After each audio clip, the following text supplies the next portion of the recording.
வணக்கம் and welcome back to my channel. இன்றைக்கி நான் உங்களோட என்ன ஷேர் பண்ண போகிறேன் அப்படின்னா, என்னோட 1 இயர் பேபிக்கு ஹெல்தி வெயிட் கெயின்காக நான் எப்படி நட்ஸ் பவுடர் ரெடி பண்ணுறேன் அப்படின்றத பற்றியும், அதை யூஸ் பண்ணி எப்படி மில்க் ட்ரிங்க் செய்கிறது அப்படின்றத பற்றியும் இந்த வீடியோவில் பார்க்க போகிறோம். வாங்க வீடியோக்குள்ளே போயிடலாம்.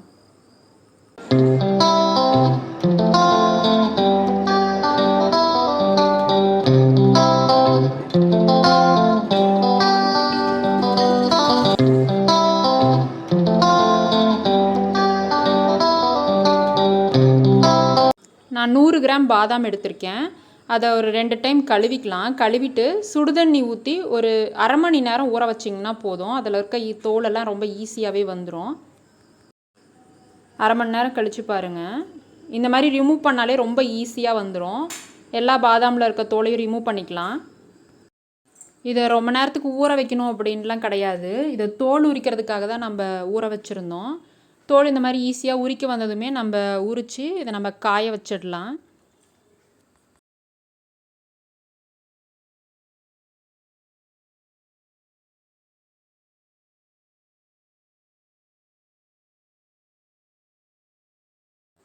இப்போ இது முழுசாக இருந்ததுன்னா உள்ளே சரியாக காயாது.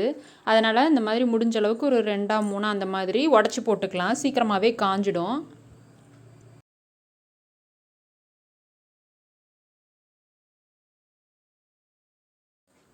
இதை வெயிலில் ஒரு 2 நாள் நல்லா காய வச்சு எடுத்துக்கலாம். பாருங்கள், 2 நாள் நல்லா நான் காய வச்சு எடுத்துட்டேன். 2 நாள் காய வச்சதுனால நல்லா முறுமுறுன்னு காஞ்சிருக்கு. இதோட கொஞ்சமாக நான் வால்நட் எடுத்திருக்கேன். எவ்வளோன்னா ஒரு அரை கைப்பிடி அளவுக்கு வால்நட் எடுத்திருக்கேன். இதோட ஒரு 15 முந்திரி எடுத்திருக்கேன்.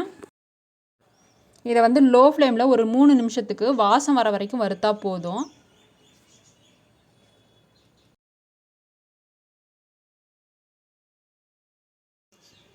இப்போ அதை தனியாக எடுத்து வச்சுட்டு முந்திரி பருப்பையும் அதே மாதிரி நம்ம வறுத்துக்கலாம். எண்ணெய் ஊற்றாமல் ட்ரையாக தான் நம்ம வறுக்கணும்.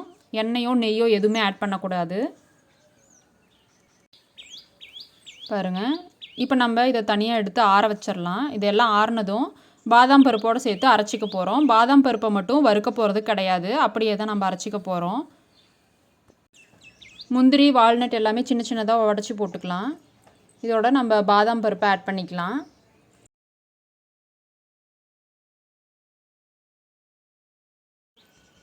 இதோட வாசத்துக்கு ஒரு 4 ஏலக்காயை தோலை நீக்கிட்டு விதைகளை மட்டும் சேர்த்துக்கலாம்.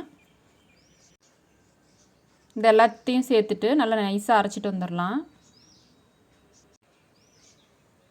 பாருங்கள், பவுடர் பண்ணியாச்சு. இந்த பவுடர் எனக்கு 15லேருந்து 20 நாள் வரைக்கும் வரும். இதை ஒரு கண்ணாடி பாட்டிலில் ஸ்டோர் பண்ணி வச்சுக்கலாம்.